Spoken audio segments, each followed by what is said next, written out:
ബലാത്സംഗികളുടെ government അല്ലാണ്ട് എന്താ? നിങ്ങൾ ബലാത്സംഗികളുടെ വക്താക്കന്മാരാണ്. നിങ്ങളുടെ ഹിന്ദുത്വ രാഷ്ട്ര നിർമ്മാണത്തിന്റെ ഏറ്റവും വലിയ ആയുധമാണ് ബലാത്സംഗം. അത് ശ്യാമരാജ് അറിയാൻ പാടില്ല. ശ്യാമരാജ് ചരിത്രം പഠിച്ചാൽ മതി. എത്ര സമയം സംഘടന തുടങ്ങിയിട്ട്? കുറച്ചു നേരമായി. ഓ, ഞാൻ കുറച്ച് ലേറ്റ് ആയി പോയി. ചർച്ചകൾ ഞാൻ ബഹിഷ്കരിക്കുന്നു. രാജു പി നായർ പറഞ്ഞത് ഗോഡ്സെ, രാജു പി നായർ പറഞ്ഞത് തീവ്ര ഹിന്ദുത്വ രാഷ്ട്രീയത്തെ പറ്റിയാണ്, അങ്ങേ പറ്റിയല്ല, അങ്ങയുടെ രാഷ്ട്രീയത്തെ പറ്റിയല്ല. രാവിലെ പിണങ്ങി പോലെ എന്താടോ കാര്യം? What is the reason? ഇവരുടെ ഹിന്ദുത്വ രാഷ്ട്രത്തിന്റെ നിർമ്മാണത്തിന്റെ ഏറ്റവും വലിയ ആയുധം സ്ത്രീകളെ ലൈംഗികമായി ഉപയോഗിക്കുക എന്നുള്ളതാണ്. ലൈംഗികമായി സ്ത്രീകളെ അധിക്ഷേപിക്കുക എന്നുള്ളതാണ്, അവരെ ആക്ഷേപിക്കുക എന്നുള്ളതാണ്. ഇതാണ് ഇന്നത്തെ ഹിന്ദുത്വ രാഷ്ട്രീയം. നിങ്ങൾ അതിര് കിടക്കുന്നു. ഏത് തലമുറ നമ്മുടെ കുട്ടികളെ വായി തോന്നി വിളിച്ചു പറയാൻ വേണ്ടി പറ്റില്ല ഇവിടെ എന്താ ഇയാൾ പറയുന്നത്?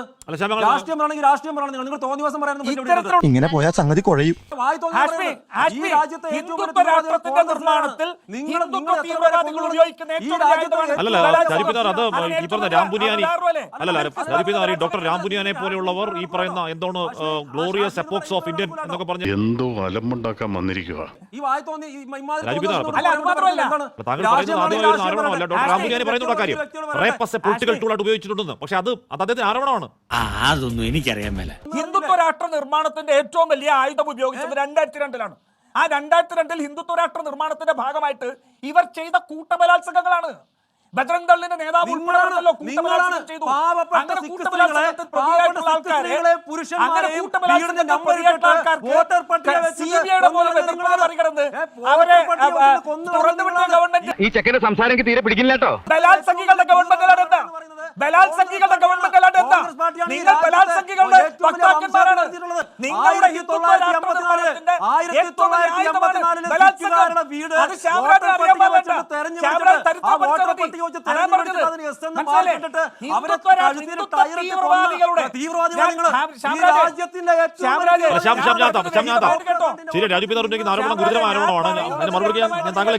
എനിക്ക് ചൊറിഞ്ഞ് വരുന്നുണ്ട് കേട്ടോ. ഞാൻ പറയുന്നത് വ്യക്തമായിട്ട് കേട്ടോ. ഹിന്ദുത്വ തീവ്രവാദികളുടെ ഹിന്ദുത്വ തീവ്രവാദികളുടെ നിങ്ങൾ തീവ്രവാദിയാണോ? നിങ്ങൾ തീവ്രവാദിയാണോ?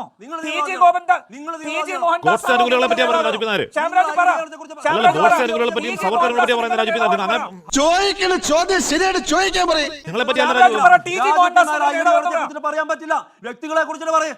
നിങ്ങൾ വ്യക്തികളെ കുറിച്ചിട്ട് പറയുന്നത് അങ്ങനെയെങ്കിൽ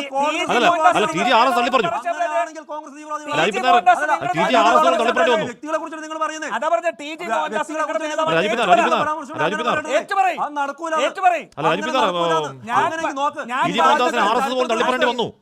എന്നിട്ട് സജ്ജൻ കുമാർ ഇവിടെ MP ആയിരുന്നില്ല, ജയിലിൽ കിടക്കൂല, പാവപ്പെട്ട സിക്കുകാരെ കൊന്നുകളഞ്ഞിട്ട്. അയാളുടെ രാഷ്ട്രീയമല്ലേ ശ്യാമരാജ് ഇപ്പോ പറഞ്ഞുകൊണ്ടിരിക്കുന്നത്? അയാളുടെ രാഷ്ട്രീയമല്ലേ ശ്യാമരാജ് ഡിഫെൻഡ് ചെയ്യുന്നത്? ഹിന്ദുത്വ തീവ്രവാദികളുടെ ഹിന്ദു രാഷ്ട്ര നിർമ്മാണത്തിന്റെ ആയുധമാണ് ബലാത്സംഗം. ഞാൻ ആവർത്തിക്കുകയാണ്. ഹിന്ദുത്വ തീവ്രവാദികളുടെ നിങ്ങളുടെ കാലഘട്ടത്തിൽ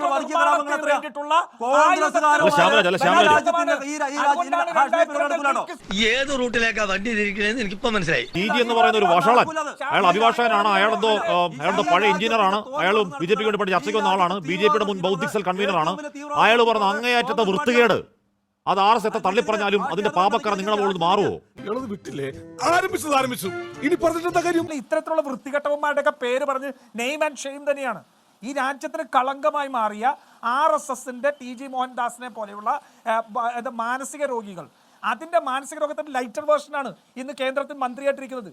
ബിൽക്കിസ് ബാനു വിഷയത്തിൽ കൂട്ടബലാത്സംഗത്തിന്റെ കോടതി അവരെ എക്സോണറേറ്റ് ചെയ്തപ്പോൾ അതിനെ ന്യായീകരിച്ച ഒരു കൂട്ടബലാത്സംഗത്തെ ന്യായീകരിച്ചൊരു പെർവേർട്ടാണ് ഇന്ന് കേന്ദ്രത്തിലും വിദ്യാഭ്യാസ മന്ത്രിയായിട്ടിരിക്കുന്നത്.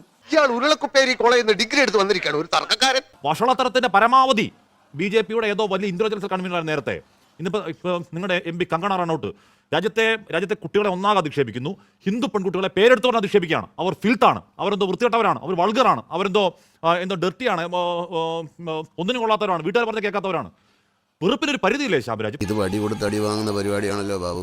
ഈ പറയുന്ന വ്യക്തിയുടെ മാത്രമല്ല, മോഹൻദാസ് എന്ന് പറയുന്ന ഒരു വഷളന്റെ മാത്രമല്ല, BJP-ക്കകത്തുള്ള മുഴുവൻ ആൾക്കാരുടെയും RSSന്റെ മുഴുവൻ ആൾക്കാരുടെയും തീവ്രവാദികളുടെയും മനോഭാവമാണിത്. ഈ ഹിന്ദുത്വ തീവ്രവാദികളുടെ മനോഭാവമാണ്. എന്താ എന്റെ ഉദ്ദേശം? നിങ്ങൾ ഇപ്പൊ കാണിക്കുന്ന വിഷ്വൽസ് കാണിച്ചു കൊടുക്കൂ. സ്ത്രീകളെ കടന്നുപിടിക്കുകയാണ്, അവരുടെ സ്വകാര്യ ഭാഗത്ത് ലാത്തിവറ്റ് കുത്തുകയാണ്, വെറുതെ നിൽക്കുന്ന പെൺകുട്ടിയുടെ കരണക്കുറ്റിക്കടിക്കുകയാണ്. ഇത് കൃത്യമായിട്ടുള്ള ഈ BJP കൊടുത്തിരിക്കുന്ന നിർദ്ദേശത്തിൻ്റെ അടിസ്ഥാനത്തിൽ അല്ലാതെ ചെയ്യുമോ? അതാണ് ഇവിടെ പ്രശ്നം. ഇപ്പോൾ ഞാൻ പറഞ്ഞില്ലേ, ഇത് ഇവരുടെ രാഷ്ട്രീയം ഇതാണ്. ഇത്തരത്തിലുള്ള ഹെയ്റ്റ് മോങ്കറിങ് നടത്തിയാൽ, ഇത്തരത്തിൽ സ്ത്രീകളെ അപമാനിച്ചാൽ അവർക്ക് കൂടുതൽ അംഗീകാരം കിട്ടും എന്നുള്ളതിന് തെളിവല്ലേ പ്രഹ്ലാദ് ജോഷി ഇപ്പോൾ വിദ്യാഭ്യാസ മന്ത്രിയായിട്ടിരിക്കുന്നത്? എന്റെ പൊന്നുവായി എന്നെ കുഴപ്പിക്കരുത്. ഇവരുടെ ഹിന്ദുത്വ രാഷ്ട്രത്തിന്റെ നിർമ്മാണത്തിന്റെ ഏറ്റവും വലിയ ആയുധം സ്ത്രീകളെ ലൈംഗികമായി ഉപയോഗിക്കുക എന്നുള്ളതാണ്. ലൈംഗികമായി സ്ത്രീകളെ അധിക്ഷേപിക്കുക എന്നുള്ളതാണ്, അവരെ ആക്ഷേപിക്കുക എന്നുള്ളതാണ്. ഇതാണ് ഇന്നത്തെ ഹിന്ദുത്വ രാഷ്ട്രീയം. ഹിന്ദുത്വ രാഷ്ട്രീയത്തിന് ആയുധമാണിത്. ഇപ്പൊ കിട്ടൂടാ, ഇപ്പൊ കിട്ടും. ലോക്സഭയിൽ നിന്ന് BJP-യോ സർക്കാരിനോ അല്ല വിഡ്ഢികൾ എന്ന് രാഹുൽ പറഞ്ഞത്. അത് കേട്ടപ്പോൾ എന്തുകൊണ്ടാണ് ട്രഷറി ബെഞ്ച് അത്ര പ്രശ്നം ഉണ്ടാക്കുന്നത്? അത് ഞങ്ങളെ മാത്രമാണെന്ന് തോന്നൽ എന്തിനാണ് ശ്യാമരാജ്? ആരെപ്പറ്റിയും പറഞ്ഞതല്ല. ഒരു ജനറൽ പ്രസ്ഥാനം നടത്തിയപ്പോഴേക്കും അയ്യോ എന്നോട് ചാടി എഴുന്നേണ്ട കാര്യം എന്താണ്? അത് ഞങ്ങളെ ഉദ്ദേശിച്ചാണെന്ന് വിചാരിക്കേണ്ട കാര്യം എന്താണ് ശ്യാം? എന്റെ ഹാഷ്മി അതൊരു സഭയിൽ ഇങ്ങോട്ട് ചർച്ചകൾ നടക്കില്ലേ? ഇത് ഞാൻ പറഞ്ഞേക്ക്, ഇത് ഹാഷ്മി വിചാരിക്കുന്ന രീതിയിൽ മാത്രമേ ചർച്ച നടക്കാൻ വേണ്ടിയിട്ട് പാഠം വെച്ച് നടക്കുന്ന കാര്യമാണോ? ഒരു സഭയാകുമ്പോഴത്തേക്ക് അങ്ങോട്ടും ഇങ്ങോട്ടും സംസാരങ്ങൾ എന്തൊക്കെയുണ്ടാവും? ഇന്ന് രാഹുൽ ഗാന്ധി തന്നെ പറഞ്ഞെന്താണ്? 30 വാഹന വ്യൂഹങ്ങളുടെ പിന്തുണയോടുകൂടിയാണ് ശ്രീ അമിത്ഷാ പോകുന്നത്. അദ്ദേഹത്തിന് കൈവറിക്കുന്നു എന്തൊക്കെയാ പറഞ്ഞു? ഏത് 30 വാഹനം? ആ സഭയിൽ എന്തൊക്കെ ചർച്ചകൾ അങ്ങനെ ഉണ്ടാകും? 30 വാഹനം ഉണ്ടാക്കും. ഇന്ത്യയുടെ ആഭ്യന്തരമന്ത്രി നിങ്ങൾ ഏതെങ്കിലും ഒരു ഫുട്ടേജ് എടുത്ത് കാണിച്ചു തന്നെ സത്യമാണെങ്കിലും എനിക്ക് അംഗീകരിച്ചു കൊടുക്കാൻ പറ്റുമോ? എന്താ ഇന്നലെ പ്രിയങ്ക ഗാന്ധി പറയുന്നു എന്താണ് നന്ദൻ നിലയ്ക്കാർ ടാസ്ക് ഫോഴ്സിൽ ഒരു ഗോമൂത്ര വിദഗ്ധനുണ്ട്. അപ്പൊ തുടങ്ങി പ്രതിഷേധം. ഗോമൂത്ര വിദഗ്ധൻ എന്ന് പറയുന്നത് ബാക്കി ആർക്ക് അധിക്ഷേപമായി തോന്നും? നിങ്ങൾക്ക് അധിക്ഷേപമായി തോന്നാവോ? ഇപ്പൊ കാമകോടി ഉദ്ദേശമാണെങ്കിൽ അദ്ദേഹം ഗോമൂത്രത്തെ പറ്റി ആഴത്തിൽ പഠിക്കുന്ന ആളാണ്. ഗോമൂത്രം ആന്റി ബാക്ടീരിയൽ ആണ്, ആന്റി ഫംഗൽ ആണ്, എന്തോ ഗുരുതരമായ ബവൽ സിൻഡ്രോം മരുന്നാണ്, ചുമ്മാ തള്ളുന്നതാണ് എന്നൊക്കെ തള്ളിയ ആളല്ലേ അദ്ദേഹം. നന്നായി അറിയാവുന്ന ആളാണ്. അദ്ദേഹത്തെ ഗോമൂത്ര വിദഗ്ധൻ എന്ന് പറഞ്ഞപ്പോഴേക്കും നിങ്ങൾക്ക് പ്രശ്നം ഉണ്ടാവേണ്ട കാര്യം എന്താ ശ്യാം? നിങ്ങളതിനെ ബഹുമതിയായി കാണേണ്ടവരല്ലേ? അങ്ങനെ പറയല്ലേ ഹാഷ്മി? അതെന്താ അറിയോ? അതാ ഞാൻ പറഞ്ഞത്, ഒരു സഭയിൽ ഒരു ചർച്ച നടക്കുമ്പോൾ പല കാര്യങ്ങളും ഉണ്ടാവുന്നേ. അതിനകത്ത് ഒരു കാര്യത്തിൽ മാത്രം എടുത്തിട്ട് അങ്ങനെ പറഞ്ഞത് ഇങ്ങനെ പറഞ്ഞു കഴിഞ്ഞാൽ നിങ്ങൾക്ക് എന്തൊക്കെ പറയാൻ വേണ്ടിയിട്ടുണ്ടാവും? ഇതിനകത്ത് ഹാഷ്മിയുടെ പ്രശ്നം എന്താ? നിങ്ങൾ ചില കാര്യങ്ങൾ മാത്രം എടുത്തിട്ട് അതിനെ ഇങ്ങനെ കാണിക്കാൻ വേണ്ടി ശ്രമിക്കലാണ്. ദൈവമേ, മൂർഖനെയാണല്ലോ ചവിട്ടിയത്. ഹാഷ്മി ചോദിക്കുന്ന ഓരോ ചോദ്യത്തിനും ഞാൻ ഉത്തരം തരാം. ഈ വിഷയത്തിലാണെങ്കിൽ അതാ ഞാൻ പറഞ്ഞത്, നിങ്ങൾ ചുമ്മാ ഇത് നിങ്ങളുടെ തോന്നുന്ന പോലുള്ള ഓരോ വിഷയങ്ങൾ എടുത്തിട്ട് കൊണ്ടുവരുമ്പോഴാണ് പ്രശ്നം എന്ന് പറഞ്ഞത്.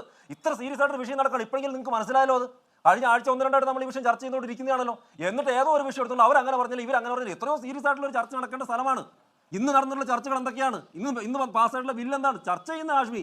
അല്ല നിങ്ങൾക്ക് മറ്റേ കഥാപ്രസംഗം വായിക്കാൻ വേണ്ടി പ്രോപ്പർട്ടിയിൽ കുറെ സാധനം എഴുതി വെച്ചിട്ട് അതിനെ ഇവിടെ പറഞ്ഞാൽ മതിയോ? രാജ്യത്തിന്റെ യുവാക്കളെ തല്ലിച്ചതച്ചു, അവരെ ആണിവെച്ച ലാത്തി കൊണ്ട് മർദ്ദിച്ചു, അവർക്ക് നേരെ പെല്ലറ്റ് ഉപയോഗിച്ച് ആക്രമിച്ചു, അവർക്ക് മാരകമായി പരിക്കേറ്റു. ഒരു വിദ്യാർത്ഥി കാഴ്ച തിരിച്ചിട്ടോ എന്ന് ഉറപ്പ് ഇപ്പോഴും ഇല്ല. അവരുടെ ദേഹം അരിപ്പ പോലെയാക്കി പോലീസ്. ആരുത്തരവിട്ടു എന്നൊരു ചോദ്യം രാജ്യത്തിന് മറുപടി വേണ്ടേ ശ്യാമേ? അത് കഴിഞ്ഞിട്ടാവാന്നേ ഈ പറഞ്ഞ ചർച്ച. പ്രസംഗത്തിനിടയ്ക്ക് ഒരു സെക്കൻഡ് എനിക്ക് തരുമോ? പിന്നെന്താ ഒരു ഗ്യാപ്പിൽ സംസാരിച്ചോ? സാധാരണ ഒരു വിഷയത്തിൽ ചർച്ച വരുന്നത് എങ്ങനെയാ? ചർച്ചയ്ക്ക് മറുപടി പ്രധാനമന്ത്രി ആഭ്യന്തരമന്ത്രി കൊടുക്കുന്ന എപ്പോഴാ? അത് ചർച്ച നടത്തുന്ന ഒരു സംവിധാനം, ഒരു സമയമില്ലേ? അല്ല രാഹുൽ ഗാന്ധി പറയുന്നവർ ഇന്നൊരു അദ്ദേഹത്തിന് ഫോട്ടോ ഇട്ടിട്ടുണ്ട്, എന്തോ ചങ്കൊക്കെ വിരിച്ചിട്ട് വരുന്നൊരു ഫോട്ടോ. അത് കണ്ടിട്ട് കോൺഗ്രസ്സുകാർ പേടിക്കുമായിരിക്കും, എല്ലാവരും പേടിക്കൊന്നുമില്ല. അങ്ങനെ രാഹുൽ ഗാന്ധി പറയുന്ന സമയത്ത് പ്രധാനമന്ത്രി ആഭ്യന്തരമന്ത്രി വന്നിട്ട് ഉത്തരം പറഞ്ഞു നടക്കുന്ന കാര്യമൊന്നുമില്ല. ഇവിടെ ഒരു പ്രൊസീജിയർ ഉണ്ട്. ആ പ്രൊസീജിയർ അനുസരിച്ചിട്ട് നടപടികൾ അനുസരിച്ചിട്ട് ഉത്തരം കൊടുക്കുക തന്നെ ചെയ്യും. ഞാൻ പറഞ്ഞു വരുന്നത് എന്താന്ന് വെച്ചാ പറയണമെന്നില്ല, കാര്യം നമുക്ക് മനസ്സിലായി. ഈ രാജ്യത്തിന്റെ ചരിത്രത്തിൽ ഏറ്റവും കൂടുതൽ ആളുകളെ സമരം ചെയ്തപ്പോൾ വെടിവെച്ച് വന്നിട്ടുള്ള 1966 വെടിവെച്ച് ഡൽഹി സമരത്തിൽ വെടിവെച്ച് വന്നാണ് സമരക്കാരെ. 94 മധ്യപ്രദേശിൽ വെടിവെച്ച് വന്നാണ് ദിഗ്വിജയ് സിംഗിന്റെ സർക്കാർ കർഷകരെ. അങ്ങനെയുള്ള കോൺഗ്രസ് പാർട്ടിയുടെ നേതാവ് വന്നിരുന്നിട്ട് അയാൾക്ക് വായി തോന്നിയെല്ലാം വിളിച്ചു പറയുമ്പോഴത്തേക്ക് അതിനുള്ള ലൈസൻസ് കൊടുത്തിട്ട് ഹാഷ്മി കൊടുത്തിട്ടുണ്ടെങ്കിൽ അങ്ങനെ തോന്നുന്നതല്ല ഞങ്ങളുടെ ഐഡിയോളജിയും വിളിച്ചു പറയാമെന്ന് നടക്കൂല ഹാഷ്മി. ഇങ്ങനെയുള്ള ചർച്ചകൾക്ക് ഞങ്ങൾക്ക് യാതൊരു താല്പര്യമില്ല. മാന്യതയ്ക്ക് നിരക്കാത്ത, മര്യാദയ്ക്ക് നിരക്കാത്ത ചർച്ചകൾ ഞാൻ ബഹിഷ്കരിക്കുന്നു. അടിപൊളി. പറഞ്ഞത് ഗോഡ്സെ, രാജു പി നായർ പറഞ്ഞത് തീവ്ര ഹിന്ദുത്വ രാഷ്ട്രീയത്തെ പറ്റിയാണ്, അങ്ങേ പറ്റിയല്ല, അങ്ങയുടെ രാഷ്ട്രീയത്തെ പറ്റിയല്ല. രാവിലെ പിണങ്ങി പോലെ രാമരാജ്, രാവിലെ പിണങ്ങി പോലെ ആ പോയി.